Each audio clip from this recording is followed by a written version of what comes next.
मुझे उम्मीद है कि आप सभी अच्छे हैं और आज मैं लेकर आई हूँ क्लास 11th केमिस्ट्री हाइड्रोजन का वन शॉट वीडियो।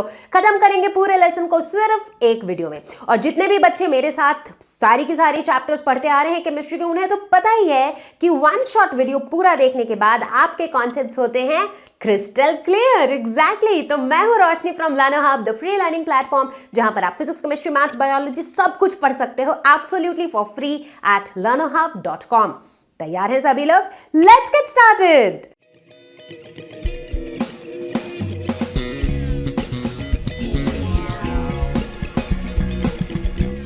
हाइड्रोजन इतना क्या स्पेशल है यार इसमें कि पूरा का पूरा एक लेसन दे दिया हाइड्रोजन को। तो सबसे पहले हम ये जानेंगे कि हाइड्रोजन में ऐसा स्पेशल क्या है। अब आप 11th क्लास में हो तो ये बेसिक बातें तो पता ही है कि हाइड्रोजन क्या है। हमारे पीरियोडिक टेबल का सबसे पहला एलिमेंट है, इसका एटॉमिक नंबर है 1, इसका एटॉमिक मास 1 है। To be more precise it is 1.00794 atomic mass units. Hydrogen के अंदर क्या है? एक प्रोटॉन है और एक इलेक्ट्रॉन है, न्यूट्रॉन नहीं। सबसे खास बात, हाइड्रोजन एक ऐसा एलिमेंट है जो मैक्सिमम नंबर ऑफ कंपाउंड्स बनाता है इन केमिस्ट्री। अब बहुत से बच्चों का रिएक्शन होगा, क्या ऐसा एलिमेंट तो कार्बन है, क्योंकि हम कार्बन कंपाउंड्स के बारे में इतनी सारी चीजें पढ़ते हैं और तो और अलग से ऑर्गेनिक केमिस्ट्री में पढ़ते हैं, और आप कह रहे हो कि हाइड्रोजन बनाता है मैक्सिमम नंबर ऑफ कंपाउंड्स।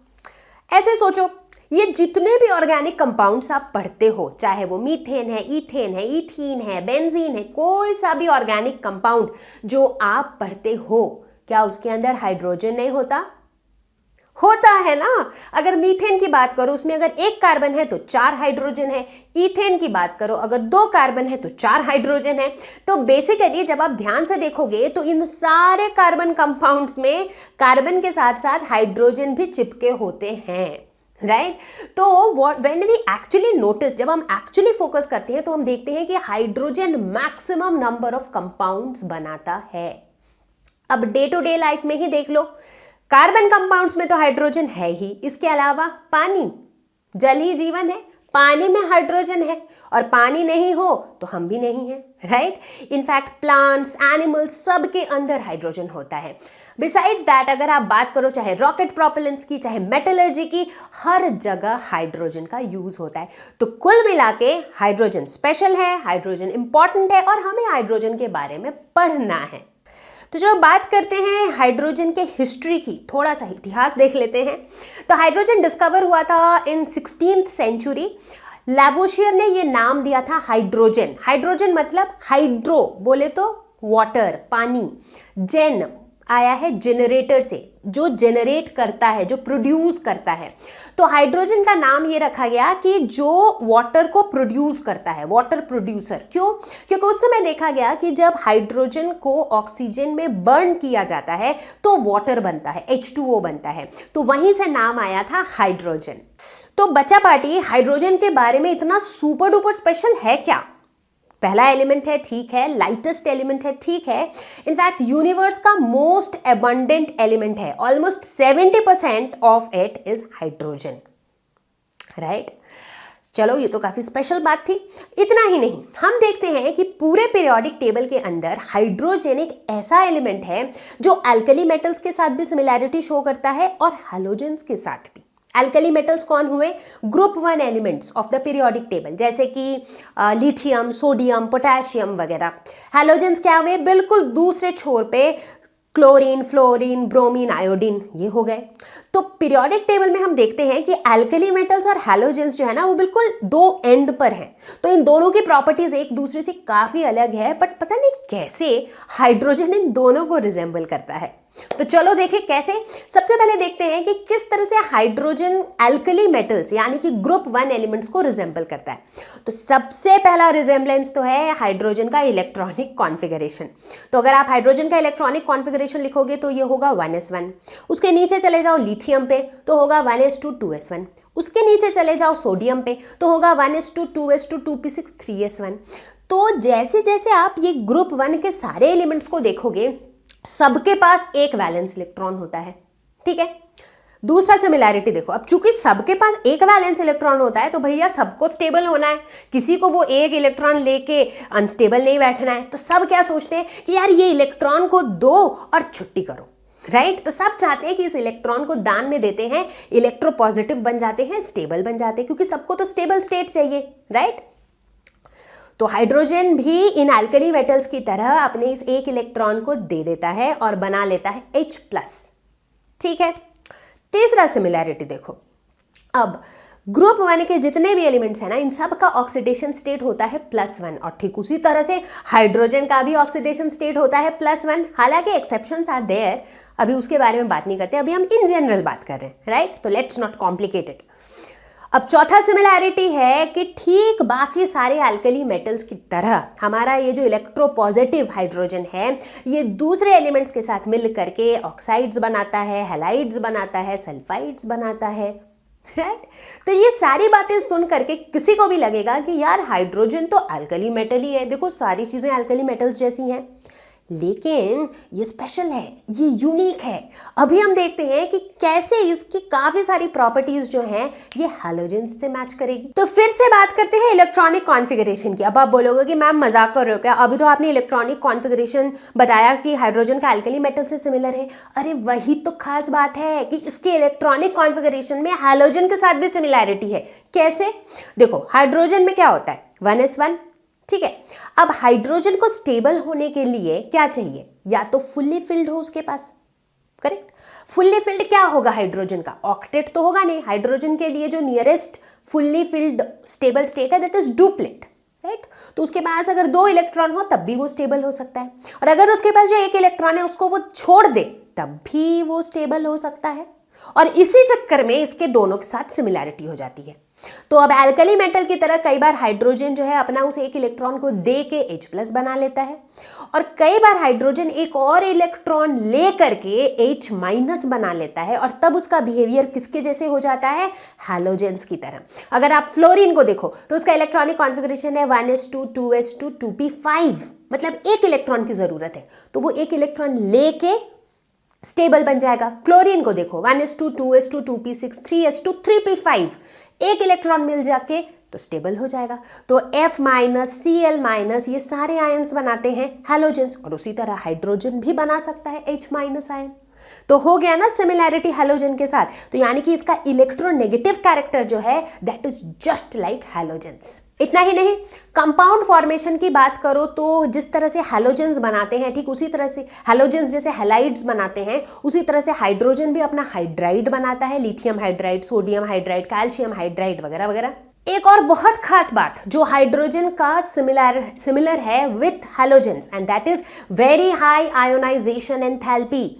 मतलब सुनने में तो हमें लग रहा था, जब हम अल्कली मेटल्स के साथ सिमिलैरिटी की बात कर रहे थे तो हम कह तो रहे थे कि भाई हाइड्रोजन फटाक से अपना एक इलेक्ट्रॉन दे देगा और H+ बना देगा, बट भैया ये जान के रखो कि हाइड्रोजन का ionisation enthalpy is very high. Ionisation enthalpy क्या होता है, मतलब जितनी एनर्जी हमें देनी पड़ती है एक इलेक्ट्रॉन उसमें से निकालने के लिए, वो काफी हाई होता है, राइट। अब हैलोजन के साथ भी वही होता है। मान लो फ्लोरीन है, अब फ्लोरीन बोलेगा कि भाई अच्छा भला मेरे पास जो है ना 2p5 है, एक इलेक्ट्रॉन अगर मुझे मिल जाए तो मैं स्टेबल हो जाऊंगा, और यहां पर आके तुम कह रहे हो कि एक इलेक्ट्रॉन दो, मैं क्यों दूंगा, राइट। तो इसीलिए जो हैलोजेंस होते हैं ना उनकी आयोनाइजेशन एंथैल्पी बहुत हाई होती है, उनमें से इलेक्ट्रॉन निकालना काफी डिफिकल्ट होता है, और हाइड्रोजन की भी ionisation enthalpy is very high.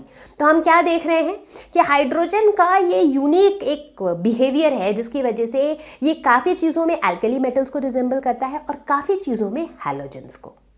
अब इसके अंदर कुछ बातें ऐसी भी होती हैं जो अल्कली मेटल्स और हैलोजेंस दोनों से डिफरेंट है। जैसे एक तो हाइड्रोजन का वेरी स्मॉल साइज, बिल्कुल छोटू सा है हमारा हाइड्रोजन। जैसे कि H+ आयन जो है it doesn't exist freely. H+ ion जो है, जिसे हम प्रोटॉन भी कहते हैं, वो फ्रीली कभी भी एग्जिस्ट नहीं करता है, वो किसी ना किसी के साथ कंबाइन कर जाता है, ठीक है। अब इन सारे चक्कर में एक बहुत बड़ा सवाल ये आ गया कि यार पीरियोडिक टेबल में हाइड्रोजन को डालें कहाँ, हम इसे अल्कली मेटल्स के साथ डालें या फिर हैलोजेंस के साथ डालें या फिर कहीं और ही डाल दें, राइट। क्योंकि इसकी जो यूनिकनेस है ये कुछ ऐसी है कि इसे हम किसी के भी साथ प्रॉपर्ली ग्रुप नहीं कर पा रहे हैं। तो इसलिए ये डिसाइड किया गया कि चलो ठीक है, एक काम करते हैं, क्योंकि ये सबसे छोटा है, सबसे प्यारा है, इसका एटॉमिक नंबर भी 1 है, तो इसको सबसे पहले डाल देते हैं। तो एक बिल्कुल पीरियोडिक टेबल के ऊपर सबसे पहला एलिमेंट डाल दिया और इसे अलग कर दिया गया बाकी सबसे। तो इसीलिए हालांकि हाइड्रोजन ग्रुप 1 के सबसे टॉप में लाई करता है, बट जब हम ग्रुप 1 एलिमेंट्स की बात करते हैं तो हम उसमें हाइड्रोजन को काउंट नहीं करते हैं। तो हाइड्रोजन इज प्लेस्ड और it is given a special position in the periodic table. तो अब हम बात करेंगे हाइड्रोजन के आइसोटोप्स के बारे में। आइसोटोप्स क्या होते हैं? जिनका एटॉमिक नंबर सेम होता है लेकिन एटॉमिक मास अलग होता है। ठीक है, तो हाइड्रोजन के टोटल 3 आइसोटोप्स होते हैं। जाहिर सी बात है कि इन तीनों का एटॉमिक नंबर कितना होगा?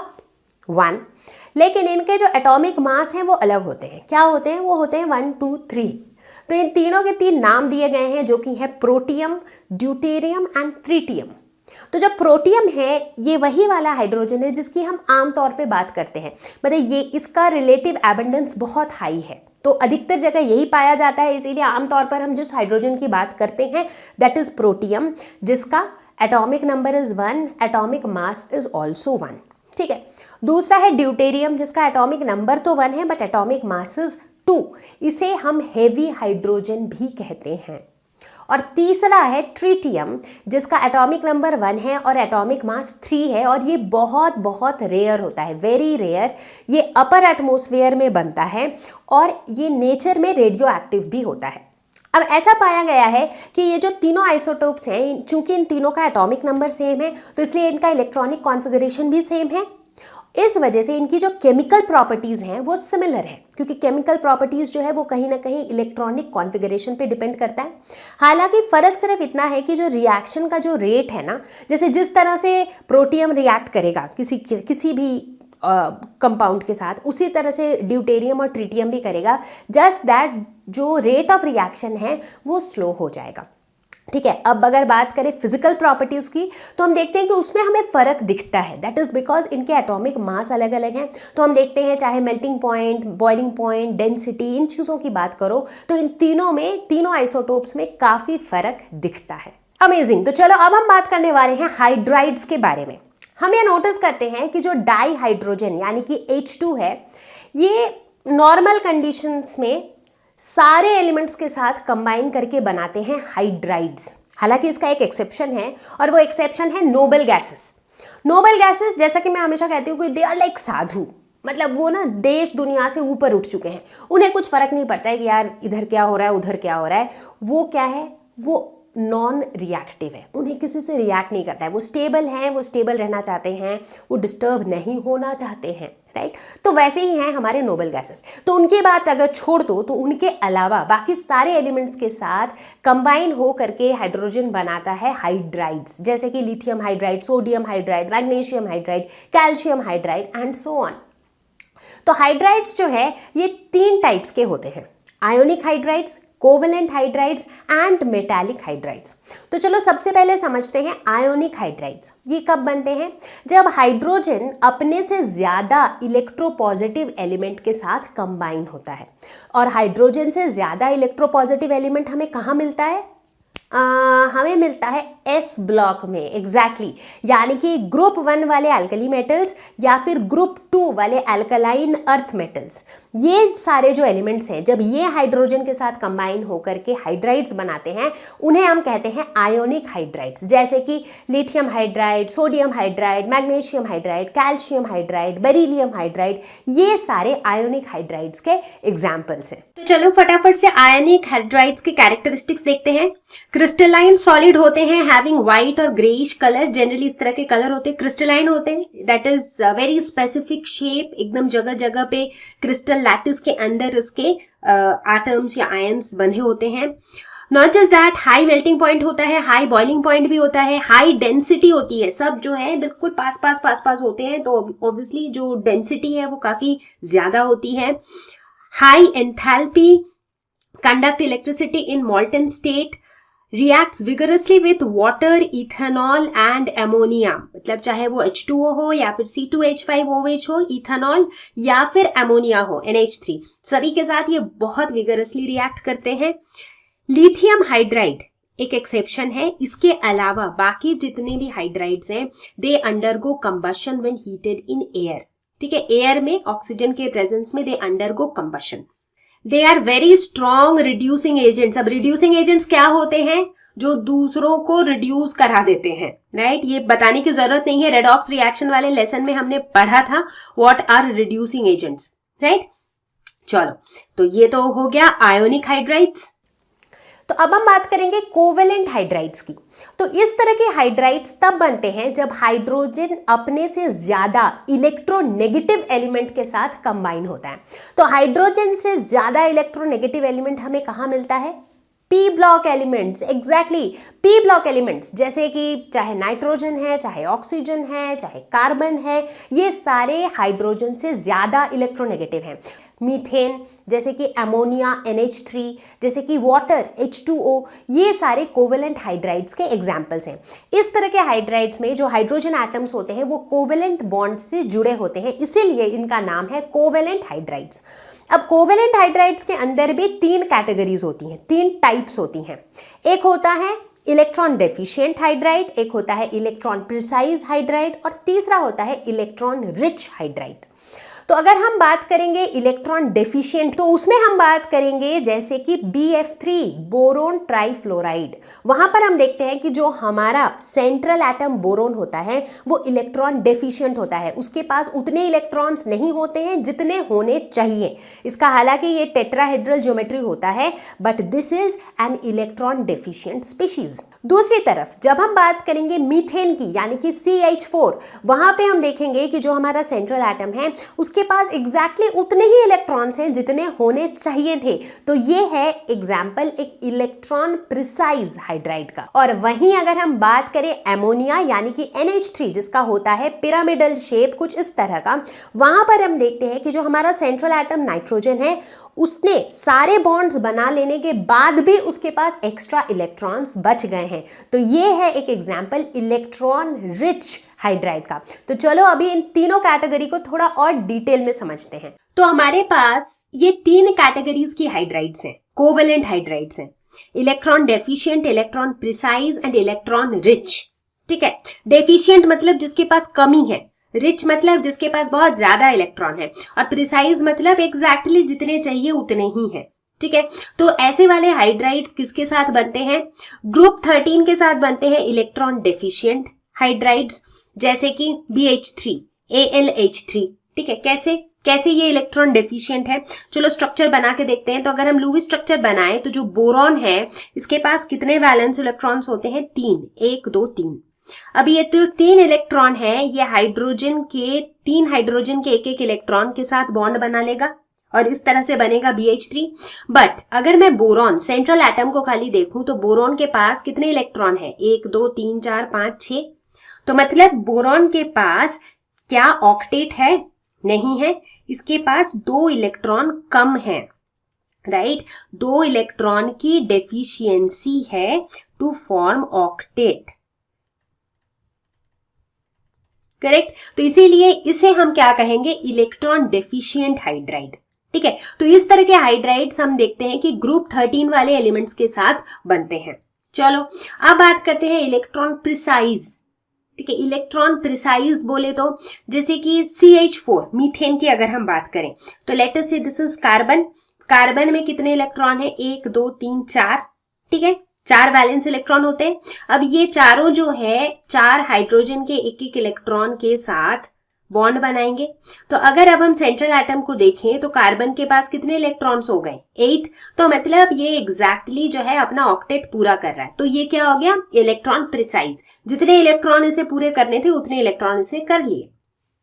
तीसरा कैटेगरी है इलेक्ट्रॉन रिच। जैसे एग्जाम्पल लेते हैं अमोनिया का। अब ये बनता है ग्रुप 15 16 17 के एलिमेंट्स के साथ। तो अमोनिया का एग्जाम्पल लेते हैं। नाइट्रोजन के पास कितने वैलेंस इलेक्ट्रॉन्स होते हैं? तो नाइट्रोजन के पास होते हैं 5 वैलेंस इलेक्ट्रॉन। ठीक है, 1 2 3 4 5। अब इसमें से क्या हुआ? जैसे मान लो 3 ने तो बना लिया हाइड्रोजन के एक इलेक्ट्रॉन के साथ बॉन्ड, ठीक है, और 2 जो है वो ऐसे ही रह गया, ये लोन पेयर रह गया। हमने पढ़ा था राइट, ये बॉन्ड पेयर इलेक्ट्रॉन्स हैं, ये लोन पेयर है। तो अगर अब हम ये देखें कि यार नाइट्रोजन की क्या कंडीशन है, तो हम ये देख रहे हैं कि नाइट्रोजन ने तीनों हाइड्रोजन के साथ बॉन्ड बना लिया, उसके बावजूद भी इसके पास क्या है, ये एक्स्ट्रा इलेक्ट्रॉन्स पड़े हुए हैं। तो यानी कि नाइट्रोजन क्या है, इलेक्ट्रॉन रिच, इसके पास एक्स्ट्रा इलेक्ट्रॉन्स अवेलेबल है, राइट। तो इस तरह के 3 कैटेगरीज ऑफ कोवेलेंट हाइड्राइड्स होते हैं। तो अब चलो फटाफट से देखते हैं कोवेलेंट हाइड्राइड्स के characteristics.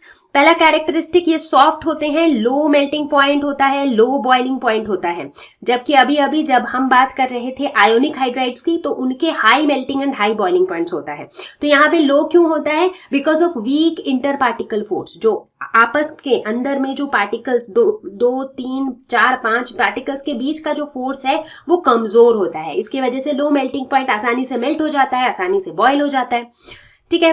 Poor conductor of electricity, more soluble in organic solvent as they are covalent in nature, right? जो covalent होते हैं वो किसमें, कौन से वाले solvent में soluble होते हैं, organic solvent में, और जो ionic होते हैं वो soluble होते हैं polar solvent में। strong reducing agent, ये भी काफी strong reduce agent होते हैं, दूसरों को reduce कर देते हैं। इसके अलावा some of them react with water to liberate hydrogen gas, तो इनमें से कुछ ऐसे होते हैं हाइड्राइड्स जो वाटर के साथ रिएक्ट करके हाइड्रोजन गैस रिलीज करते हैं। In a given row of periodic table, covalent hydrides become more acidic as we move from left to right. तो पीरियोडिक टेबल में अगर लेफ्ट से राइट की तरफ जाएंगे किसी भी रो में, किसी भी पीरियड में, तो हम क्या देखते हैं कि ये जो हाइड्राइड्स हैं ये ज्यादा एसिडिक होते जाते हैं जैसे जैसे हम लेफ्ट से राइट की तरफ जाते हैं। तो लेफ्ट से राइट की तरफ मोर एसिडिक होते जाते हैं।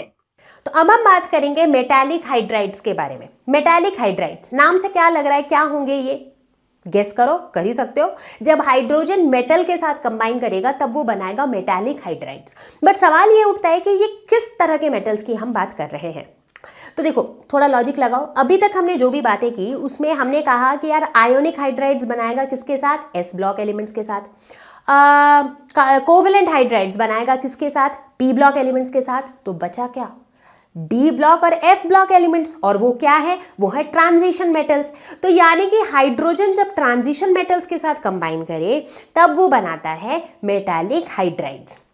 अब इन हाइड्राइड्स में एक खास बात पाई गई, देखा गया कि इन हाइड्राइड्स में हाइड्रोजन जो है वो इंटरस्टिशियल पोजीशंस ऑक्यूपाई करता है। अब आप पूछोगे इंटरस्टिशियल पोजीशन क्या होता है, तो किसी भी लैटिस में जैसे जो एटम्स होते हैं या जो आयन्स होते हैं उनके पोजीशन फिक्स्ड होते हैं, राइट, कि यहाँ यहाँ यहाँ यहाँ जो है एटम्स रहेंगे।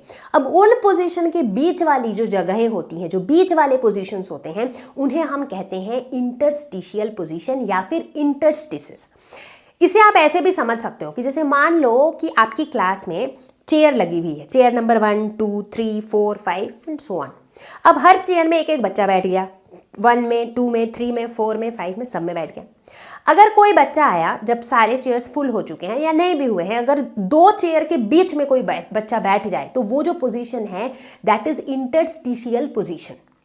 ठीक है, समझ आई बात, तो उसे कहते हैं इंटरस्टिशियल पोजीशन। चूंकि हाइड्रोजन इंटरस्टिशियल पोजीशन ऑक्यूपाई करता है इसीलिए इस तरह के हाइड्राइड्स को, मेटालिक हाइड्राइड्स को इंटरस्टिशियल हाइड्राइड्स भी कहा जाता है। इनफैक्ट ऐसा देखा गया है कि कुछ कुछ एलिमेंट्स हैं जैसे कि पैलेडियम, प्लैटिनम, ये अपने अंदर लार्ज वॉल्यूम ऑफ हाइड्रोजन को स्टोर कर सकते हैं इंटरस्टिशियल स्पेसेस में। जैसे आप स्पॉन्ज के बारे में सोचो, स्पॉन्ज देखा होगा आपने, कैसा दिखता है, जैसे मान लो ये इतना बड़ा सा स्पॉन्ज दिख रहा है बट ये पोरस है, इसके अंदर छेद है, पोर है और इसके अंदर काफ़ी सारा खाली जगह है। तो जब आप इसके अंदर कुछ भी डालते हो, मान लो पानी डाला या कुछ भी डाला, वो सब कुछ इसके अंदर के वो जो पोर्स है ना उसमें फिल हो जाता है, तो वो ये अपने अंदर उन सबको स्टोर कर लेता है। ठीक उसी तरीके से ये जो एलिमेंट्स हैं ये अपने अंदर खूब सारा हाइड्रोजन को स्टोर कर लेते हैं and these elements act as hydrogen storage media.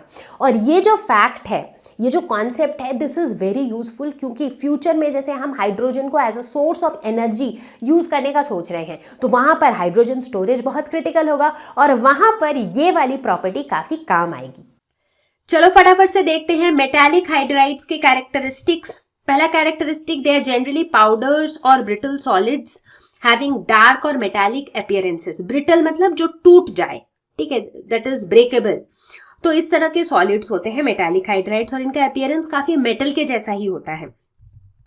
They are good conductors of electricity, और अगर हम कंडक्टिविटी की बात करें तो कंडक्टिविटी जो है it decreases with increase in temperature. तो कंडक्टिविटी डिक्रीज होता है with increase in temperature. High thermal conductivity, most of the hydrides are harder than parent metal. Normally metals भी हार्ड होते हैं, बट जो मेटालिक हाइड्राइड्स होते हैं वो और ज्यादा हार्ड होते हैं। Undergo reversible decomposition into hydrogen gas and metal. On heating they release hydrogen in atomic state. मतलब हाइड्रोजन गैस रिलीज करते हैं और हीट करने पे एटॉमिक हाइड्रोजन भी रिलीज करते हैं। अब यहाँ पर एक एक्सेप्शन है बच्चों। डी ब्लॉक के कुछ ऐसे ग्रुप्स हैं जो हाइड्राइड्स नहीं बनाते हैं, जैसे कि ग्रुप नंबर 6, 7, 8, 9। ये 4 ऐसे ग्रुप्स हैं जो हाइड्राइड्स नहीं बनाते हैं सिवाय एक एलिमेंट के, और वो है क्रोमियम। तो ग्रुप 6 का सिर्फ एक लौता एलिमेंट है क्रोमियम, जो हाइड्रोजन के साथ मिलकर के क्रोमियम हाइड्राइड बनाता है। अदरवाइज 6, 7, 8, 9 में से कोई भी हाइड्राइड नहीं बनाता है, और इसे हम कहते हैं हाइड्राइड गैप। तो मेरे प्यारे बच्चों, अब हम बात करने वाले हैं वाटर के बारे में। अब हाइड्रोजन के बारे में डिस्कशन हो और उसमें वाटर ना आए तब तो डिस्कशन ही इनकम्प्लीट रह जाएगा, राइट। जैसा कि हम सभी को पता है कि वाटर यानी कि जल ही जीवन है। वाटर जो है उसके बिना लाइफ फॉर्म्स एग्जिस्ट नहीं कर सकते हैं, चाहे वो प्लांट्स हो, एनिमल्स हो, ह्यूमन बींग्स हो, सबको पानी की ज़रूरत है। इनफैक्ट अगर हम ह्यूमन बॉडी की बात करें तो हमारे बॉडी के अंदर 65% वाटर है। अगर प्लांट्स की बात करें तो कुछ कुछ प्लांट्स में तो 95% वाटर है, राइट। इतना ही नहीं, water is a great solvent. इसके अंदर काफ़ी तरह के, हर तरह के आयंस जो हैं आराम से डिज़ोल्व हो जाते हैं आसानी से।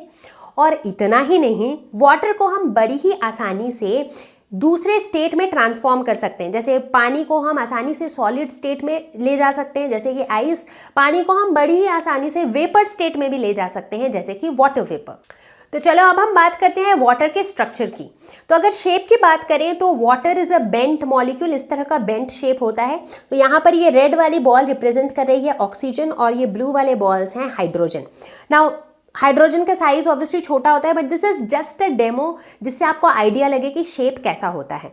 अगर बॉन्ड लेंथ की बात करें तो ये ऑक्सीजन हाइड्रोजन का bond length is approximately 95.7 picometer, और ये जो बॉन्ड एंगल है that is 104.5 degree.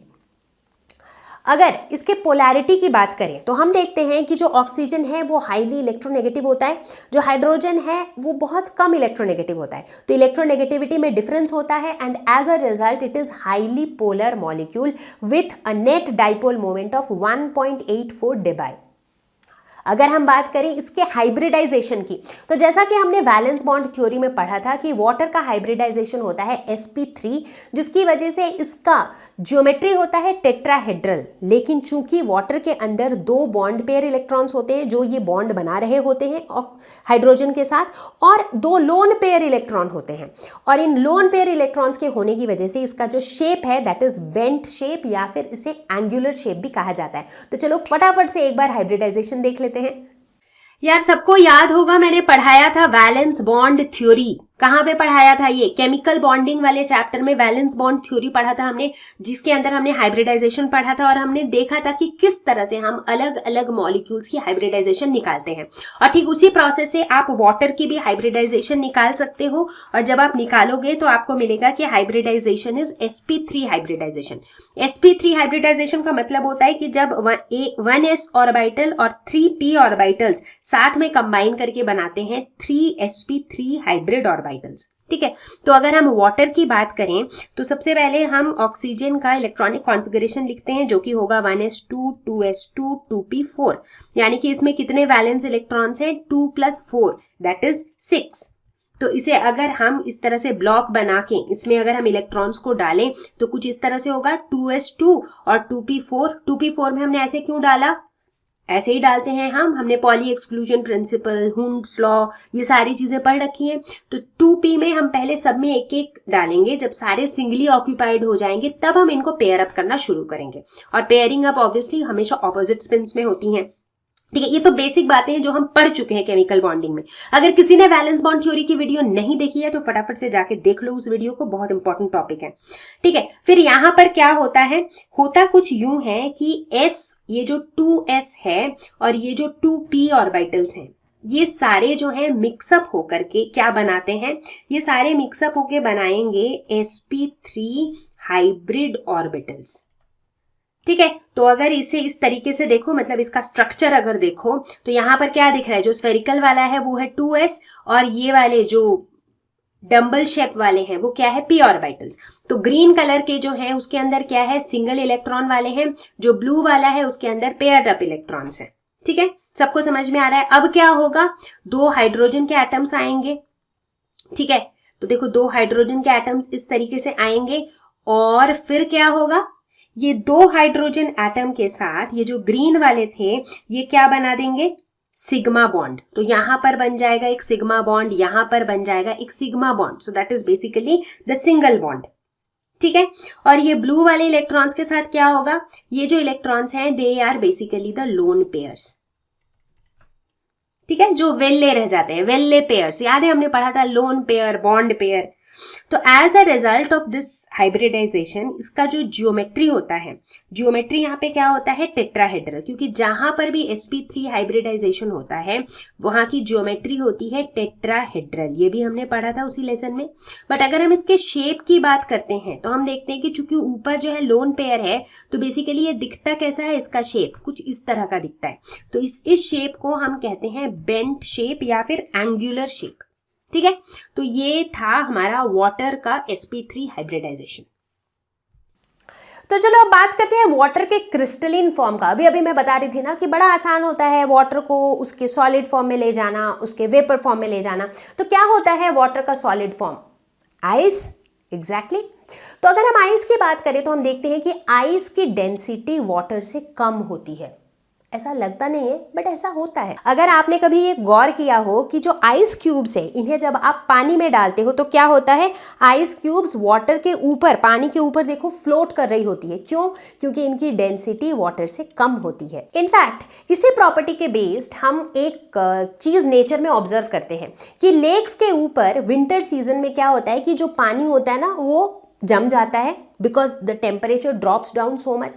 As a result lake के ऊपर एक आइस का लेयर बन जाता है और ये लेयर जो है बहुत बहुत इंपॉर्टेंट होता है उस लेक के अंदर जितने एक्वेटिक लाइफ है उनके लिए। क्यों? क्योंकि ये जो आइस की जो लेयर बन जाती है इट प्रोवाइड्स थर्मल इंसुलेशन, मतलब बाहर की जो ठंडक है ना उससे समझ लो एक तरह से एक ब्लैंकेट का काम करती है सारे ऑर्गेनिजम्स जो उस लेक में रहते हैं उन सब के लिए। तो इसीलिए इस तरीके से ये उस लेक के सारे ऑर्गेनिजम्स को सेफ रखती है during the winter season and therefore this is of great ecological importance. तो अब हम बात करते हैं आइस के स्ट्रक्चर की। हम देखते हैं कि आइस का स्ट्रक्चर होता है एक हाईली ऑर्डर्ड 3 डायमेंशनल स्ट्रक्चर, जैसा कि आपको स्क्रीन पर दिख रहा है, राइट। तो इस पे अगर हम थोड़ा और गौर करें तो हम देखेंगे कि हर एक ऑक्सीजन एटम जो है वो 4 और ऑक्सीजन एटम से इस तरह से टेट्राहेड्रली कनेक्टेड है। ये एक टेट्राहेड्रन है, बीच वाला अगर एक ऑक्सीजन एटम है तो ये 1 2 3 4 और ऑक्सीजन एटम से इस तरह से कनेक्टेड है। इतना ही नहीं, आइस के स्ट्रक्चर में हमें देखने को मिलता है हाइड्रोजन बॉन्डिंग। हाइड्रोजन बॉन्डिंग क्या होता है ये तो हमने केमिकल बॉन्डिंग वाले लेसन में पढ़ा था। अगर आपने वो वीडियो नहीं देखा है तो फटाफट से जाके देख लो। और हाइड्रोजन बॉन्डिंग के होने की वजह से ओवरऑल ये जो स्ट्रक्चर है this is more like a open structure, खुला खुला सा स्ट्रक्चर है और अंदर आप देखो काफी सारे वाइड होल्स हैं, बड़े बड़े खाली जगहें हैं और इसकी वजह से ओवरऑल आइस की डेंसिटी वाटर से कम है। और उसी के वजह से जैसा कि अभी अभी हमने देखा कि आइस जो है वो वाटर के ऊपर फ्लोट कर रही है। तो चलो फटाफट से अब वाटर के फिजिकल प्रॉपर्टीज को देखते हैं। कलरलेस एंड टेस्टलेस, कोई स्वाद नहीं होता है सच, ना तो मीठा होता है, ना नमकीन होता है, ना कड़वा होता है, तो इट्स लाइक टेस्टलेस और कलरलेस भी होता है।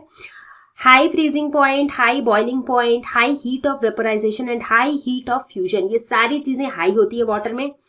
Compared to other liquids, water has higher specific heat, thermal conductivity, surface tension, dipole moment and dielectric constant. तो ये सारी चीजें भी वाटर की हाई होती है। इनफैक्ट इसी वजह से आपने देखा होगा कि बाकी सॉल्वेंट के मुकाबले वाटर जो है अधिकतर चीजों को अपने आप में जो है डिसॉल्व कर लेता है, अपने आप में सॉल्यूबल बना लेता है। ठीक है। उसके बाद क्या है, excellent solvent for transportation of ions and molecules required for plant and animal metabolism. जैसा कि मैंने बताया कि water anyways is a very very good solvent compare to other liquids. Due to hydrogen bonding with polar molecules even covalent compounds like alcohol and carbohydrates dissolve in water. ये एक बहुत important property है water की। Normally क्या होता है ना, जैसे वाटर जो है इसमें H2O होता है जिसमें इलेक्ट्रोनेगेटिविटी का डिफरेंस होता है।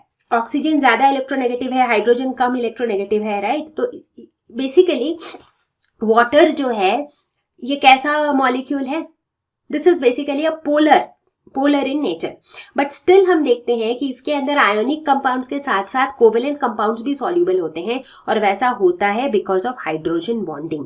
तो केमिकल बॉन्डिंग वाले चैप्टर में हमने हाइड्रोजन बॉन्डिंग के बारे में भी पढ़ा था, right. So everybody knows what is hydrogen bonding.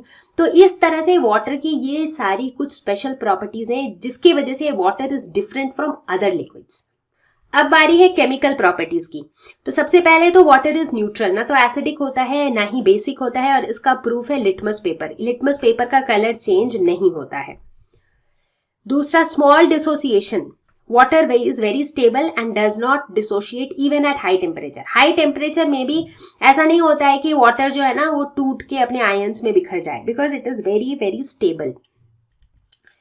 तीसरा प्रॉपर्टी है एम्फोटेरिक। नाउ ये एक बहुत इंपॉर्टेंट प्रॉपर्टी है। एम्फोटेरिक मतलब कोई भी ऐसी चीज जो एसिड की तरह भी बिहेव करे और बेस की तरह भी बिहेव करे, उसे हम कहते हैं एम्फोटेरिक इन नेचर। वाटर में एक खास नेचर है कि वाटर जब किसी एसिड के साथ कंबाइन होता है तब ये बिहेव करने लगता है एज अ बेस, और यही वाटर जब किसी बेस के साथ कंबाइन होता है तब ये बिहेव करने लगता है एज एसिड। अब आप पूछोगे अरे ऐसा कैसे हो सकता है? बिल्कुल हो सकता है। देखो एग्जांपल लेते हैं। लेट अस सपोज वाटर किसी एसिड के साथ कंबाइन हो रहा है, जैसे कि हाइड्रोजन सल्फाइड। ये एसिड है, इसीलिए वाटर यहाँ पे बेस की तरह काम कर रहा है, और यहाँ पर मिलता है H3O प्लस HS माइनस। ठीक है, तो ये एसिड है, यहाँ पर एसिड के साथ वाटर बेस की तरह काम करेगा। ओके अब देखो, जब वाटर कोई बेस के साथ कंबाइन होता है, जैसे मान लो NH3 अमोनिया जो कि बेस है, इसके साथ जब वाटर कंबाइन करेगा तो water will behave like acid and it will form NH4 plus OH minus. तो बेसिकली यहाँ पर कैसी रिएक्शंस हो रही हैं? एसिड बेस रिएक्शंस हो रही हैं, जो न्यूट्रलाइजेशन रिएक्शंस होती हैं वो वाली रिएक्शंस हो रही हैं।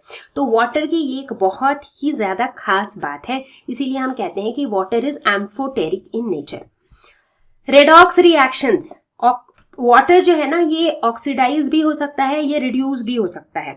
ये एक ऑक्सीडाइजिंग एजेंट की तरह भी काम कर सकता है और एक रिड्यूसिंग एजेंट की तरह भी काम कर सकता है। अब रेडॉक्स रिएक्शन तो अभी हाल फिलहाल में हमने पढ़ा है। चलो एग्जाम्पल लेते हैं। जैसे मान लो वाटर जब कंबाइन करता है सोडियम के साथ, ठीक है, ध्यान से देखो इस रिएक्शन को और फिर बताओ कि कौन रिड्यूस हो रहा है, कौन ऑक्सीडाइज हो रहा है। तो यहां पर अगर मैं सोडियम की बात करूं तो पहले Na था और यहां पे जाके क्या बन गया? Na प्लस, क्योंकि ये NaOH के अंदर है, राइट, सो Na प्लस OH माइनस। तो Na से Na प्लस बन गया, यानी कि क्या हुआ है? Loss of electron. Loss of electron बोले तो ऑक्सीडाइज, तो मतलब सोडियम इज ऑक्सीडाइज्ड। तो जो बंदा ऑक्सीडाइज होता है वो क्या होता है? रिड्यूसिंग एजेंट होता है। तो यानी कि यहां पर ऑक्सीडाइजिंग एजेंट क्या होगा? H2O। तो बेसिकली H2O इस केस में is behaving like oxidizing agent. ठीक है, अब एक दूसरा एग्जांपल लेते हैं। ये हमारा पहला एग्जांपल था, अब दूसरा एग्जांपल लेते हैं। लेट अस सपोज कि यहां पर है F2 फ्लोरीन, इसके साथ वाटर कंबाइन कर रहा है और उसके बाद बन रहा है 4H plus 4F minus plus O2। ठीक है, यहां पे देखो किसका क्या हो रहा है? देखो फ्लोरीन पहले F2 था और अब F माइनस हो गया, यानी कि फ्लोरीन के अंदर और इलेक्ट्रॉन्स आ गए हैं, राइट। तो gain of electrons that is reduction. तो फ्लोरीन जो है ये रिड्यूस हो रहा है, तो इसको रिड्यूस कौन कर रहा है? Reducing agent. तो इस केस में वाटर जो है किसकी तरह बिहेव कर रहा है? रिड्यूसिंग एजेंट की तरह। तो हम देखते हैं कि कुछ कुछ रिएक्शन में वाटर ऑक्सीडाइजिंग एजेंट बन जाता है, कुछ और रिएक्शंस में वाटर रिड्यूसिंग एजेंट बन जाता है। तो ये भी वाटर की एक स्पेशल प्रॉपर्टी है। अब बात करते हैं अगले प्रॉपर्टी की वाटर की, जो कि है हाइड्रोलिसिस। वाटर की जो हाइड्रेटिंग टेंडेंसी होती है वो बहुत हाई होती है। Why? Because of its high dielectric constant. जैसा कि मैं बता ही रही थी कि आप देखोगे कि कोई भी सामान को अगर आप पानी में डाल दोगे तो क्या हो जाता है, वो गीला हो जाता है। Right? Because water has that hydrating tendency. ठीक है, तो जैसे अगर हम कोई भी रिएक्शन देखें, फॉर एग्जाम्पल सिलिकॉन क्लोराइड का अगर हम ये कंपाउंड देखें, तो यहां पर हम क्या देखते हैं, इसके साथ जैसे ही हम वाटर को कंबाइन करते हैं तो हमें क्या मिल जाता है, सिलिकॉन का ऑक्साइड मिल जाता है प्लस 4HCl मिल जाता है। ठीक है, तो हम यही देखते हैं कि वाटर के साथ किसी भी सब्सटेंस का हाइड्रोलिसिस होने का जो प्रोबेबिलिटी होता है वो बहुत हाई होता है। इसके बाद आती है अगली प्रॉपर्टी जिसे हम कहते हैं हाइड्रेट फॉर्मेशन। मतलब कि वाटर जो है it combines with metals to form hydrates. ठीक है, जैसे कि बहुत सारे केसेस में आप देखोगे कि एक्वस सॉल्यूशन में से, फॉर एग्जांपल BaCl2 का ही एग्जांपल ले लो, ये जो है अगर वाटर के साथ कंबाइन करेगा तो ये बना देता है BaCl2 2H2O।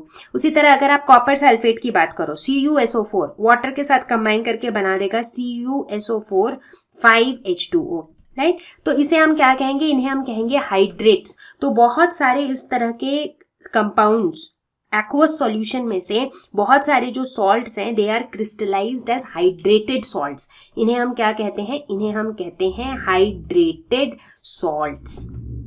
तो ये कुछ वाटर की स्पेशल प्रॉपर्टीज हैं जो हमें हर कंपाउंड में या हर लिक्विड में देखने को नहीं मिलती है। It is a very good solvent, बार बार ये बात आ ही रही है because this is very important जब हम वाटर की बात करते हैं। और ये इतना अच्छा सॉल्वेंट क्यों है, because of it's polar character. ये आयनिक कंपाउंड्स के लिए भी एक अच्छा सॉल्वेंट है और इसमें हाइड्रोजन बॉन्डिंग भी होती है जिसकी वजह से ये कोवेलेंट कंपाउंड्स के लिए भी एक अच्छा सॉल्वेंट है।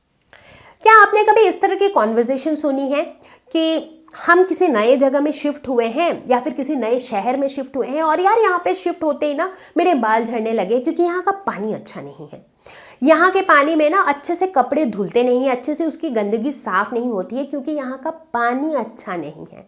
क्या कभी नोटिस किया है कि जो प्लास्टिक की बकेट हम जनरली यूज करते हैं पानी स्टोर करने के लिए ऑन रेगुलर बेसिस, उसके नीचे ना एक लाइट ब्राउन कलर की एक लेयर टाइप की आ जाती है। राइट? क्यों आती है? क्योंकि हम कहते हैं कि यहाँ का जो पानी है ना वो अच्छा नहीं है, यहाँ हार्ड वाटर आता है। तो क्या होता है ये हार्ड वाटर और सॉफ्ट वाटर, वही डिस्कस करेंगे हम अभी इस टॉपिक के अंदर। तो देखो, जैसा कि हम सभी को पता है कि जो almost pure form of water होता है वो होता है रेन वाटर। अब बहुत से बच्चे कह रहे होंगे क्या बात कर रहे हो, रेन वाटर में तो कितनी गंदगी होती है। वेल, गंदगी तो होती है तब होती है जब वो इतने सारे पॉल्यूटेंट से मिक्सअप होता है, बट एज सच जो रेन वाटर होता है दैट इज ऑलमोस्ट प्योर। लेकिन ये जो रेन वाटर है, बारिश का जो पानी है, ये ज़मीन से बहती रहती है और जब ये बहती रहती है, चूंकि वाटर एक बहुत अच्छा सॉल्वेंट है तो ये बहुत सारी चीज़ों को अपने अंदर डिजोल्व करता रहता है, बहुत सारे सॉल्ट्स को अपने अंदर डिजोल्व करता रहता है। तो वाटर के अंदर जब कैल्शियम मैग्नीशियम के सॉल्ट्स डिजोल्व हो जाते हैं either in the form of carbonates और सल्फेट्स और क्लोराइड्स, तो मेरा जो वाटर है वो बन जाता है हार्ड वाटर। ठीक है, अब आप पूछोगे कि हमें क्या फ़र्क पड़ता है कि हार्ड वाटर है या सॉफ्ट वाटर है। फ़र्क तो पड़ता है क्योंकि जो हार्ड वाटर होगा वो पानी के साथ झांक देता ही नहीं है या फिर बहुत कम देता है। नोटिस किए होगे ना आप, जैसे साबुन है या शैम्पू है या कोई भी इस तरह की चीज़ है, जैसे ही आप उसको पानी के साथ रगड़ते हो तो खूब सारा झांक मिलता है। राइट? लेकिन अगर आपको झांक नहीं मिल रहा है इसका मतलब है कि वो हार्ड वाटर है। ठीक है, और दूसरी तरफ जो पानी इस तरह के सॉल्ट से फ्री है, जिसके अंदर इस तरह के कैल्शियम मैग्नीशियम के सॉल्ट्स नहीं है, वो सॉफ्ट वाटर होता है। वो सोप के साथ बिल्कुल आसानी से झांक देता है। तो बेसिकली झांक से ही हम आइडेंटिफाई कर सकते हैं कि पानी सॉफ्ट वाटर है या फिर हार्ड वाटर है। ठीक है, सॉफ्ट वाटर जो है वो बहुत अच्छा होता है इन द सेंस कि वो डिटर्जेंट्स वगैरह जो हम यूज़ करते हैं कपड़ों की क्लीनिंग के लिए, उसके लिए अच्छा होता है। जैसे हम हेयर वॉश वगैरह करते हैं उसके लिए भी अच्छा होता है। तो बेसिकली क्लीनिंग पर्पस के लिए soft water is always better. But अब सवाल ये उठता है कि चलो हार्ड वाटर में अगर ये सॉल्ट्स हैं, कैल्शियम मैग्नीशियम के सॉल्ट्स हैं, तो ये हैं तो क्या उससे झांक ना देने का क्या लिंक है? सोप के अंदर होता है सोडियम स्टीयरेट।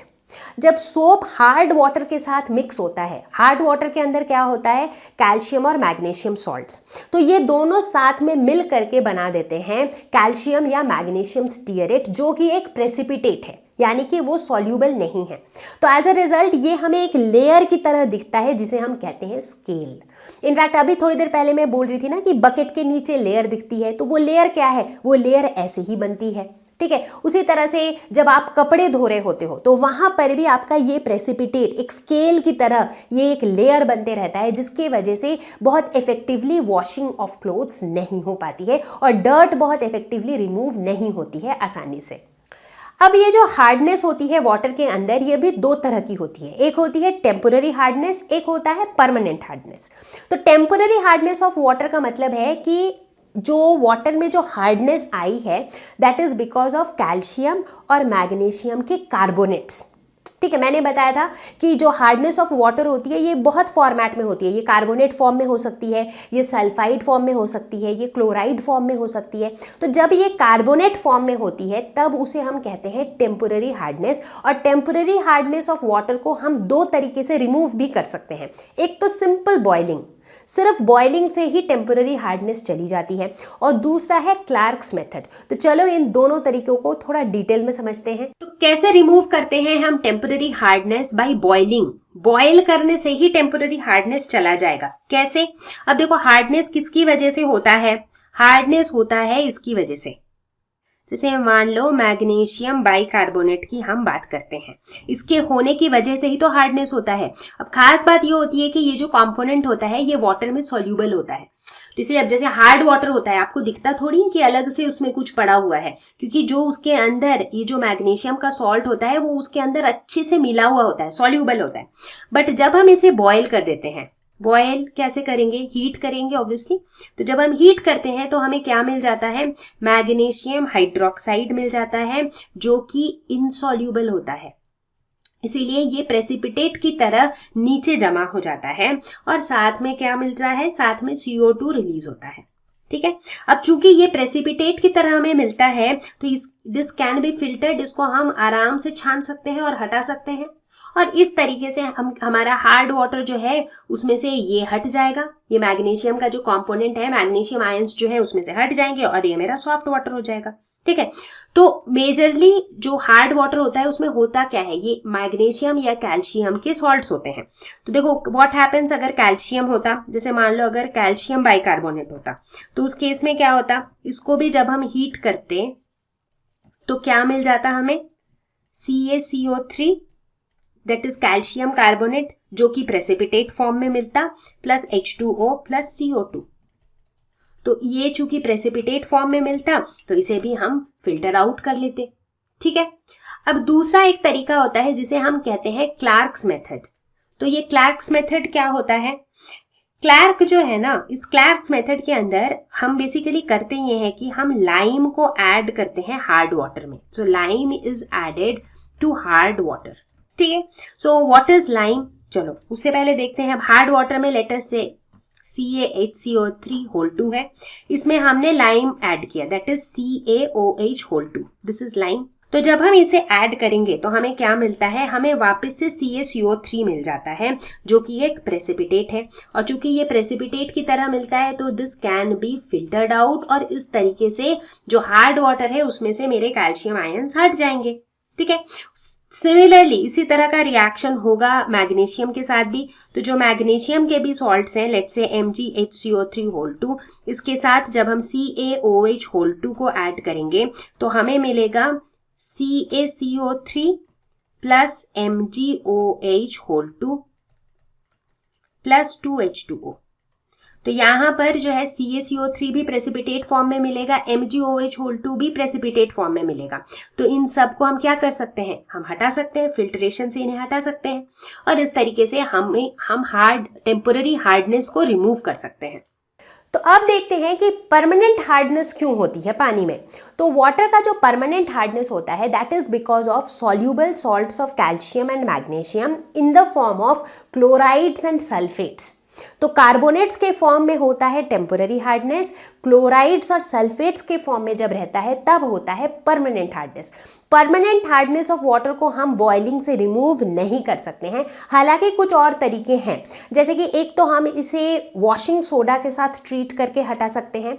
दूसरा एक मेथड होता है जिसे हम कहते हैं कैलगन्स मेथड। इसके अलावा एक इनऑर्गेनिक मेथड होता है जिसे हम कहते हैं परमुटेट प्रोसेस, और इसके अलावा एक ऑर्गेनिक मेथड भी होता है। तो ये 4 अलग अलग मेथड्स होते हैं जिससे हम वाटर के परमानेंट हार्डनेस को हटा सकते हैं। तो चलो एक एक करके चारों मेथड्स को समझते हैं। चलो सबसे पहले देखते हैं वॉशिंग सोडा ट्रीटमेंट से कैसे हम परमानेंट हार्डनेस रिमूव करते हैं। वॉशिंग सोडा क्या होता है? सोडियम कार्बोनेट Na2CO3, ठीक है। तो Na2CO3 की खास बात यह है कि ये जो है कैल्शियम और मैग्नीशियम क्लोराइड्स एंड सल्फेट्स के साथ रिएक्ट करके कुछ इनसॉल्यूबल कार्बोनेट्स बना देता है, ठीक है। क्योंकि जब भी हम हार्डनेस रिमूव करना चाह रहे हैं, हम ये चाह रहे हैं कि ऐसा कुछ ऐड करें ताकि हमें कुछ इनसॉल्यूबल प्रेसिपिटेट मिल जाए जिसे हम फिल्टर आउट कर सकें, ठीक है। तो लेट अस सपोज अगर हमारे पास कुछ मैग्नीशियम या कैल्शियम क्लोराइड्स हैं, ठीक है। यहाँ पर M जो है इट स्टैंड्स फॉर कैल्शियम और मैग्नीशियम, ठीक है। तो let us suppose MCl2 calcium या मैग्नीशियम क्लोराइड है, इसके साथ मैंने ऐड कर दिया washing soda that is Na2CO3। तो हमें क्या मिल जाता है? MCO3 का प्रेसिपिटेट प्लस 2 NaCl। तो बेसिकली हमें ये जो कार्बोनेट मिलता है ये क्या होता है? इनसॉल्यूबल। तो मुझे मिल जाता है इनसॉल्यूबल कार्बोनेट। अब चूंकि इनसॉल्यूबल कार्बोनेट होता है तो it can be easily removed और इस तरीके से परमानेंट हार्डनेस भी रिमूव हो सकता है। तो ये तो हो गया क्लोराइड के केस में। अब मैंने कहा नहीं, क्या अगर सल्फेट रहे तब क्या होगा? तब कुछ नहीं, सिमिलर चीज होगी, MSO4 रहेगा। लाइक ये CaSO4 भी हो सकता है, Mg2SO4 भी हो सकता है।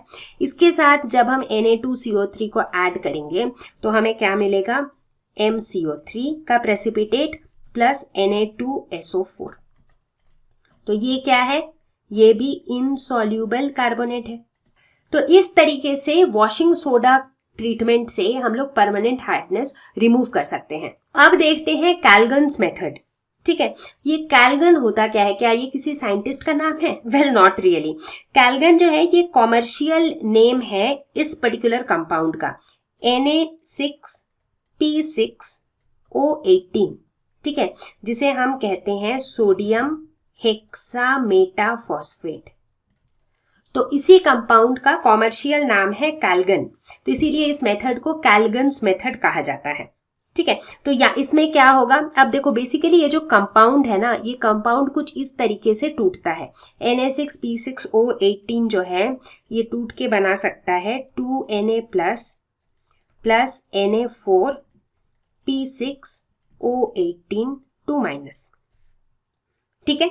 अब हमें क्या काम आता है? हमें काम आता है ये वाला कॉम्प्लेक्स एनायन। तो ये क्या है? ये एक एनायन है, इसमें नेगेटिव चार्ज है, दिख रहा है हमें। सो बेसिकली तो कॉम्प्लेक्स भी है, so this is a complex anion. और यही कॉम्प्लेक्स एनायन हमारे लिए बहुत काम की चीज है। कैसे? अब देखो हार्ड वाटर में क्या होता है? मैग्नीशियम या फिर कैल्शियम आयंस, तो उसको हम M2+ से डिनोट करते हैं, ठीक है। अब यहाँ पर M जो है it could stand for calcium और मैग्नीशियम, ठीक है। तो कैल्शियम या मैग्नीशियम आयन के साथ हम इस कॉम्प्लेक्स एनायन को रिएक्ट करवाते हैं, Na4P6O18 2-। तो हमें क्या मिलता है? हमें मिलता है Na2MP6O18 2- प्लस 2Na+, ठीक है। तो ये जो कॉम्प्लेक्स एनायन है इसका काम क्या होता है? This complex anion keeps magnesium ion and calcium ion in solution. तो ये मैग्नीशियम या कैल्शियम आयन को अपने साथ ले आया इस कॉम्प्लेक्स एनायन ने, right, and as a result जो मेरा वाटर था उसमें से इन आयंस को हटा लिया। तो इस तरीके से कैलगन्स मेथड से भी हम परमानेंट हार्डनेस को रिमूव कर सकते हैं। तो चलो अगला मेथड देखते हैं परमानेंट हार्डनेस रिमूव करने का, and that is inorganic method, जिसे हम कहते हैं आयन एक्सचेंज मेथड। अब आयन एक्सचेंज मेथड को परमुटेट प्रोसेस या परमुटेट मेथड भी कहा जाता है। इनफैक्ट इसका एक और नाम है जियोलाइट प्रोसेस या फिर जियोलाइट मेथड। तो अब ये नाम क्यों पड़ा? क्योंकि जियोलाइट जो है, what is this? Zeolite is basically hydrated aluminium silicate, that is NaAlSiO4, ठीक है, this is hydrated aluminium silicate. Okay, अब होता ये कि हम इसी का यूज करेंगे, क्वाइट ऑब्वियस है। इसे जब हम हार्ड वाटर में ऐड करते हैं तब क्या होता है, चलो देखें।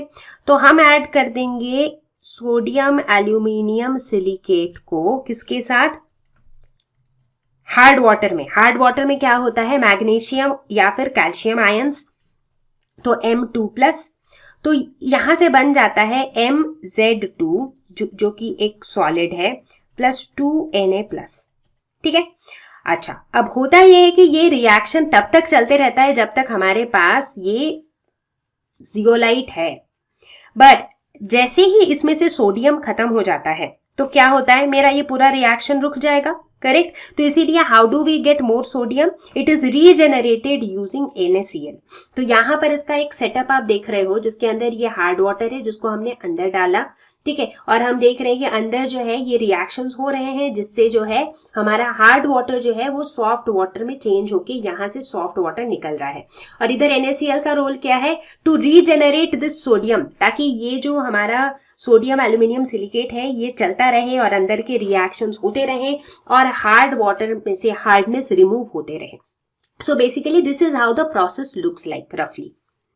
अब हम बात करेंगे चौथे मेथड की, जो कि एक ऑर्गेनिक मेथड है। इसे हम ऑर्गेनिक एक्सचेंजर मेथड भी कहते हैं या फिर सिंथेटिक रेजिन्स मेथड भी कहते हैं। तो इसके अंदर खास बात ये होती है कि हम इसके अंदर यूज करते हैं एक्सचेंज रेजिन्स। तो बेसिकली इसके अंदर यूज करते हैं हम कैटायन एक्सचेंज रेजिन्स, जिसे कैटायन एक्सचेंजर भी कहा जाता है, और इसके अंदर हम यूज करते हैं एनायन एक्सचेंज रेजिन्स। अब आप पूछोगे कि ये होती क्या चीजें, तो basically these are large organic molecules. ये क्या होती हैं, ऑर्गेनिक मॉलिक्यूल्स होती हैं, उसीलिए इसे हम ऑर्गेनिक मेथड भी कहते हैं। ठीक है, तो सबसे पहले तो ये समझते हैं कि ये होता क्या है। ठीक है, तो अगर हम कैटायन एक्सचेंज रेजिन की बात करते हैं तो बेसिकली ये क्या होता है, एक बड़ा सा ऑर्गेनिक मॉलिक्यूल, ठीक है, जिसके एंड में होता है SO3H ग्रुप या फिर एक बड़ा सा ग्रुप जिसके पीछे होता है COOH ग्रुप। तो यानी कि ये एसिडिक ग्रुप लगे होते हैं इसे, इन्हें हम कहते हैं कैटायन एक्सचेंज रेजिन।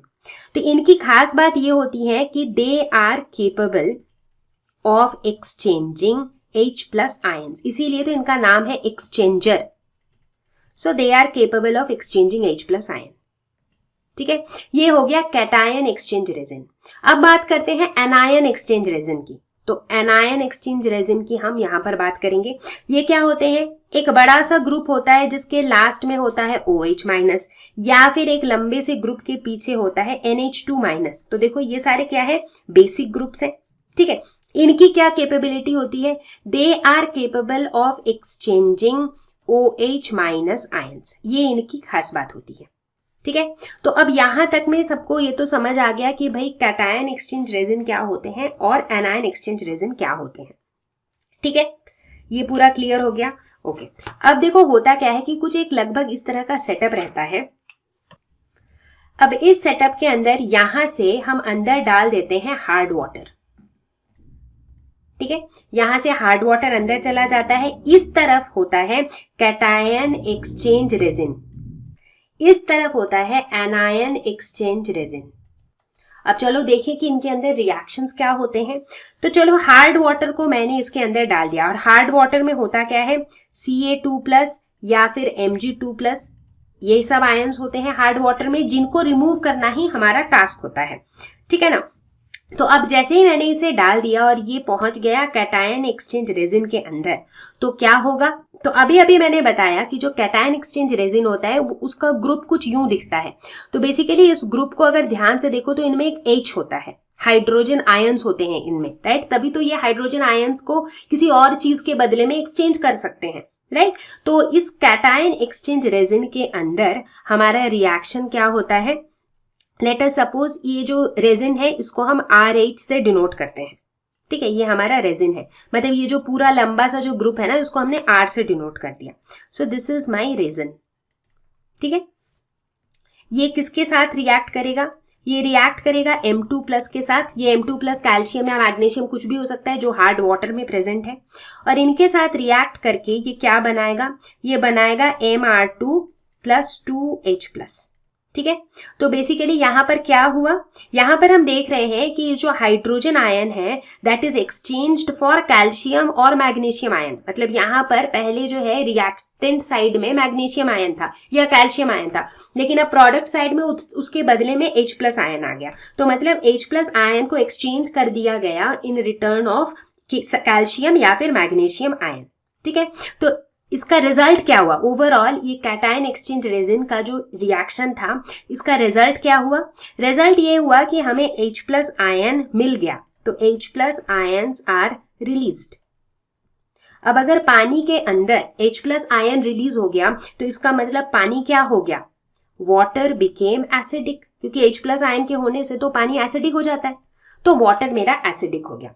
तो बाय द टाइम ये वाटर इसमें से निकला, कैटायन एक्सचेंजर से निकला, तो मेरा पानी क्या है, एसिडिक है। बट मुझे कैसा पानी चाहिए, मुझे तो न्यूट्रल पानी चाहिए, बिल्कुल साफ सुथरा न्यूट्रल पानी चाहिए। यानी कि मुझे कहीं ना कहीं से OH- को रिलीज कराना पड़ेगा ताकि H+ और OH- एक दूसरे को न्यूट्रलाइज कर दे। और एग्जैक्टली यही काम होता है एनायन एक्सचेंज रेजिन के अंदर। तो चलो अब देखते हैं कि एनायन एक्सचेंज रेजिन के अंदर क्या होता है। तो एनायन एक्सचेंज रेजिन के अंदर जो मेरा रेजिन रहेगा वो क्या होगा, RNH2। जैसा कि मैंने बताया था इसके पीछे NH2 का ग्रुप लगा रहता है। So this is my anion exchange resin. ठीक है, ये किसके साथ रिएक्ट करेगा, वाटर के साथ, क्योंकि यहां से क्या आ रहा है, वाटर आ रहा है। तो ये वाटर ही बेसिकली इसके अंदर घुस रहा है जो कि एसिडिक इन नेचर है, राइट। तो ये रेजिन वाटर के साथ रिएक्ट करेगा और बनाएगा RNH3+ OH-। ठीक है, और ये जो मेरा कंपाउंड है, ये कंपाउंड देखो क्या बनाता है, ये RNH3+ OH-, ये जो है इस एक्वस सॉल्यूशन में, तो आप देखो ये जो मेरा बना कंपाउंड, इसमें आपको दिख ही रहा है कि OH- कहीं ना कहीं अब आ गया है, राइट। बट ये फर्दर OH- ये जो एक्वस सॉल्यूशन के अंदर जो आयंस हैं, राइट। अब ये जो वाटर था ये प्योर वाटर तो था नहीं, करेक्ट, क्योंकि जब ये वाला मेरा रिएक्शन हुआ तो वाटर के साथ साथ भी इसके अंदर और भी आयंस होंगे, जैसे कि मान लो क्लोराइड आयंस हो सकते हैं, या फिर कार्बोनेट आयंस हो सकते हैं, या फिर सल्फेट आयंस हो सकते हैं। ये सारी चीजें भी उस सॉल्यूशन में रहेंगी, करेक्ट। तो जब ये वाला आयन ये X-, ये जो एनायंस हैं इनके साथ रिएक्ट करेंगे तो ये बनाएगा RNH3+ X- OH-। ठीक है, तो बेसिकली ये मेरा रेजिन था। ये जो रेजिन है this is capable of exchanging this OH- ion. तो ये किसके बदले में एक्सचेंज करेगा, ये किसी एनायन के बदले में एक्सचेंज करेगा, right. So what is that anion, ये पानी के सॉल्यूशन में जो भी, चाहे क्लोरीन का एनायन हो या सल्फेट का एनायन हो, जिसका भी एनायन रहेगा उसके बदले में ये इसको एक्सचेंज कर देगा। और ये क्या रिलीज कर देगा, ये रिलीज कर देगा OH- आयन। और ये OH- आयन क्या करेगा, ये जो मेरा OH- आयन है, ये यहाँ पर जो H+ रिलीज हुआ था जिसके वजह से पानी एसिडिक था, इस H+ को न्यूट्रलाइज कर देगा। एंड एज अ रिजल्ट जो फाइनली जो मुझे वाटर यहाँ से मिलेगा, फाइनल आउटपुट जो मुझे मिलेगा, वो वाटर क्या होगा, वो वाटर न्यूट्रल होगा।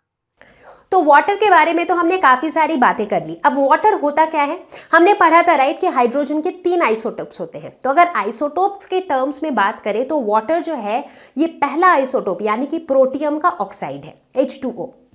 लेकिन अब हम बात करने वाले हैं हेवी वाटर की। हेवी वाटर बोले तो मतलब हाइड्रोजन का जो दूसरा आइसोटोप है दैट इज ड्यूटेरियम।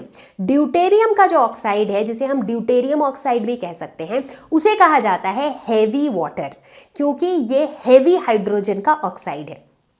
तो इसके भी बारे में अगर इसकी फिजिकल प्रॉपर्टीज की बात करें तो ये भी कलरलेस होता है, टेस्टलेस होता है, ऑर्डरलेस होता है। इसे डिस्कवर किया था यूरे ने। अब इसके बारे में हम बात क्यों कर रहे हैं, क्योंकि इसका एक बहुत इंपॉर्टेंट एप्लीकेशन होता है न्यूक्लियर रिएक्टर्स में। तो न्यूक्लियर रिएक्टर्स के अंदर हम हेवी वाटर यानी कि D2O को यूज करते हैं एज अ मॉडरेटर, और उसीलिए हम इसके बारे में पढ़ रहे हैं। हेवी वाटर की अगर केमिकल प्रॉपर्टीज की बात करें तो they are very similar to water, just that the reaction is slower. For example यहाँ पर कुछ एग्जाम्पल्स आप देख सकते हो, जैसे कि CaC2, ठीक है, ये जब H2O से रिएक्ट करता है तब भी हमें CaOH2 मिलता है, करेक्ट। इस तरह से दूसरा रिएक्शन देखो, SO3 के साथ जब रिएक्ट करेगा सल्फर ट्राईऑक्साइड के साथ D2O, याद करो जब SO3 के साथ H2O रिएक्ट करता है तब भी तो हमें मिलता है ना भाई H2SO4। उसी तरह से यहाँ पर मिल रहा है D2SO4। जैसे Al4C3 के साथ D2O रिएक्ट कर रहा है तो मिल रहा है CD4 प्लस AlOD3। जैसे कि एल्यूमिनियम हाइड्रोक्साइड मिलता है AlOH3, उसी तरह यहाँ पर AlOD3 है। तो जो बिहेवियर है that is very much similar to H2O, just that जो रिएक्शंस होते हैं उनका जो रेट है दैट बिकम्स स्लोअर।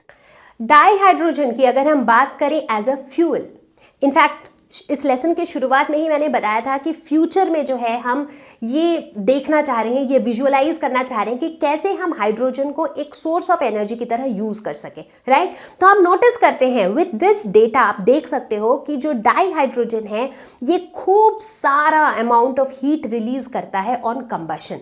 तो when you compare it with LPG और मीथेन, देखो ये जो एनर्जी रिलीज करता है that is like huge. In fact dihydrogen can release energy which is even more than petrol. तो चलो अब हम फटाफट से देखते हैं कि डाईहाइड्रोजन को अगर हम एक फ्यूल की तरह यूज करते हैं तो उसके एडवांटेजेस क्या हैं और उसके डिसएडवांटेजेस क्या हैं। तो बात अगर इसके एडवांटेजेस की करें तो सबसे पहला advantage, it is abundantly available. जैसा कि मैंने पहले ही बताया था कि हाइड्रोजन के अबंडेंस की अगर बात करें तो पूरे यूनिवर्स में it is like most abundant element, right. तो एबंडेंटली अवेलेबल तो है ही। दूसरा advantage, pollution free, which is very very important कि हमारे एनवायरनमेंट के लिए this is a friendly thing to use. तीसरा फायदा यह है कि it is more efficient than petrol, diesel और कोल। इन सभी से ये ज़्यादा एफिशिएंट भी है क्योंकि ये ज़्यादा एनर्जी रिलीज करता है। एंड फाइनली चौथा एडवांटेज ये है कि it is a very very good reducing agent. तो एज अ रिजल्ट बहुत सारे इंडस्ट्रियल यूज़ में, जहाँ पर हम फिलहाल कोल को यूज़ करते हैं एज अ रिड्यूसिंग एजेंट, जो कि हमारे एनवायरनमेंट के लिए बहुत ज़्यादा अच्छा नहीं है बिकॉज कोल से बहुत ज़्यादा पोल्यूशन होता है, तो वहाँ पर we can replace coal with dihydrogen. अब बारी है इसके डिसएडवांटेजेस की कि अगर हम डाईहाइड्रोजन को एक फ्यूल की तरह यूज़ करें तो उसमें डिसएडवांटेजेस क्या है। पहला डिसएडवांटेज तो ये है कि this is inflammatory. So dihydrogen is inflammatory, तो कभी भी आग लग सकती है, तो इसकी स्टोरेज को लेकर के हमें स्पेशल ध्यान देना होगा। सेकेंड डिसएडवांटेज ये है कि अगर हम एक सिलेंडर की बात करें with compressed form of dihydrogen, तो उसका जो वजन होगा that will be almost 30 times more than that of a similar cylinder with petrol. So that means इसका वजन चूंकि इतना ज़्यादा होगा तो ऑब्वियसली पोर्टेबिलिटी की इशू रहेगी, स्टोरेज का भी इशू रहेगा। We would need expensive insulated tanks to store dihydrogen, तो वहाँ पर एक कॉस्ट का भी फैक्टर आ जाएगा। इतना ही नहीं, डाईहाइड्रोजन को अगर फ्यूल की तरह यूज़ करना है तो इस प्रोसेस के दौरान हमें ज़रूरत पड़ेगी एक कैटलिस्ट की। और कैटलिस्ट कौन है? कैटलिस्ट यहाँ पर है प्लैटिनम, और प्लैटिनम बहुत एबंडेंटली अवेलेबल नहीं होता है। तो ये कुछ ऐसे डिसएडवांटेजेस हैं जिसके वजह से एटलीस्ट अभी we do not see dihydrogen being used as a fuel, but we still look forward to the hydrogen economy. तो यहीं पर ख़त्म होता है हमारा ये प्यारा सा लेसन ऑन हाइड्रोजन, और मुझे उम्मीद है कि इस पूरे वीडियो को देखने के बाद आपको कॉन्सेप्ट्स हो गए होंगे क्रिस्टल क्लियर, क्योंकि वैसे भी ये तो काफ़ी आसान सा लेसन था। और इसके बाद क्या करना है? इसके बाद कुछ खास नहीं, इस लेसन के पीछे जो भी क्वेश्चंस हैं उनको खुद से ट्राई करो and I am pretty sure you will be able to answer them. और मैं आपको जल्दी ही मिलूंगी एक नए वीडियो के साथ, एक नए टॉपिक के साथ। तब तक के लिए stay home, stay safe, take care, bye bye.